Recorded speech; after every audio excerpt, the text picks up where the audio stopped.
Hello, all you coin aficionados out there, and welcome to DC Coin World International Coin Channel. Today we have a Buffalo nickel from the United States of America.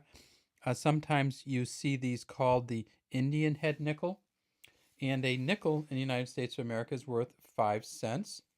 And the modern nickel, many of you have seen them, looks something like this. Has Jefferson facing to the left. It has the year, the date, has the In God We Trust. These ones do not have the In God We Trust on them.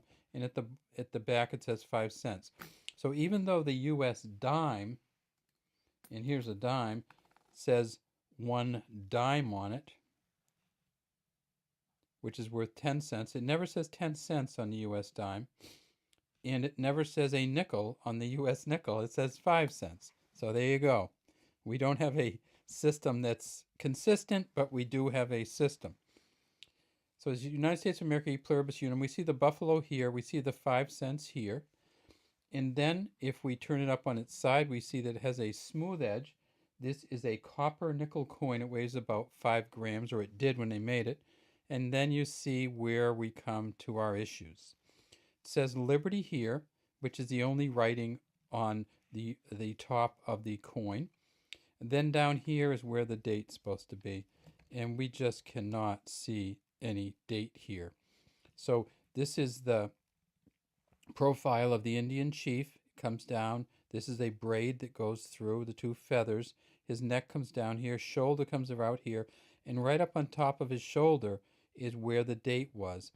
And that date, because it was raised and kind of above the rest of the coin, just all wore down. So it's very common to find an Indian head or a buffalo nickel that has no date on it. Now, this is not one person here. It's a composite of 3 different Indian chiefs that they kind of took their pictures and they put them all kind of together for this engraving. So it's an Oglala Sioux chief named Irontail, a Cheyenne chief named Two Moons, and a Kiowa chief named Big Tree. And they took characteristics from all 3 of them and put them together on what was really a beautifully engraved nickel. Now, is there any way you can find out what the date is? Well, I'd say yes, there is. The FBI has some specific techniques that they can use to get dates and numbers off filed or messed up metal objects.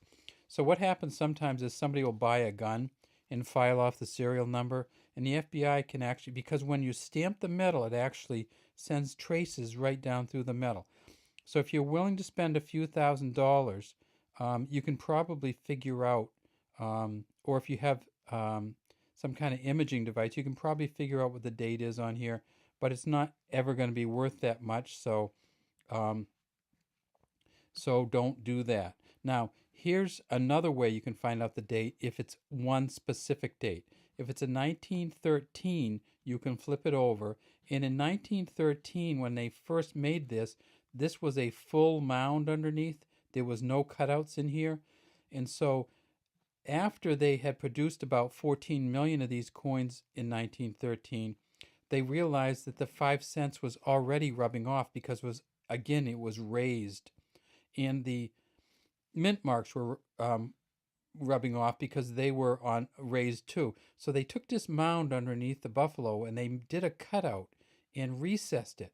So if you find a regular 1913, it will have a mound here and the 5 cents on top.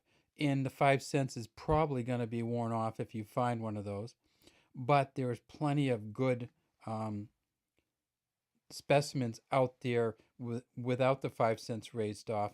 And if you find that coin with the so-called mound under the buffalo coin with the 5 cents on top of it, it's probably going to be worth anywhere from $6 to whatever dollars.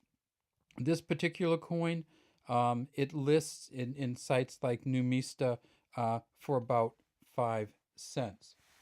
Now, why did they do this? Well, I think they had these beautiful designs. They put them out, and they just hadn't calculated in what the wear level would be on these. They're heavy coins. They rub together all the time. If you put anything raised on them, it's going to get worn off.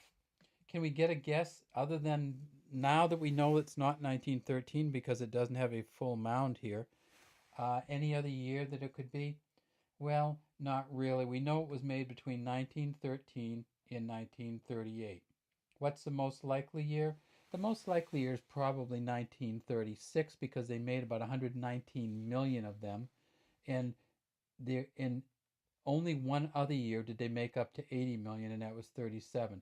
So in 36 and 37, you may be able to find these coins. What they did in 36 and 37, they went from 20 to 30 million a year to 119 and 80 million the 2 years in a row. They were trying to jumpstart the U.S. economy by putting some more money in circulation, and the U.S. was finally trying to come out of the Depression. So chances are it's a 36 or 37, but we have absolutely no way of knowing without forensic testing. Again, a beautiful coin, but we don't know the date, and so really it's worth to a coin dealer somewhere in the nickel plus range. To me, it's worth a lot more than that just because you don't see them that often. And so if you find one, I just keep it. But if you find one and want to sell it, which doesn't have a date on it, unless it has the full mound on the back, you are not going to make any money from it. Have a great day from the DC Coin World International Coin Channel.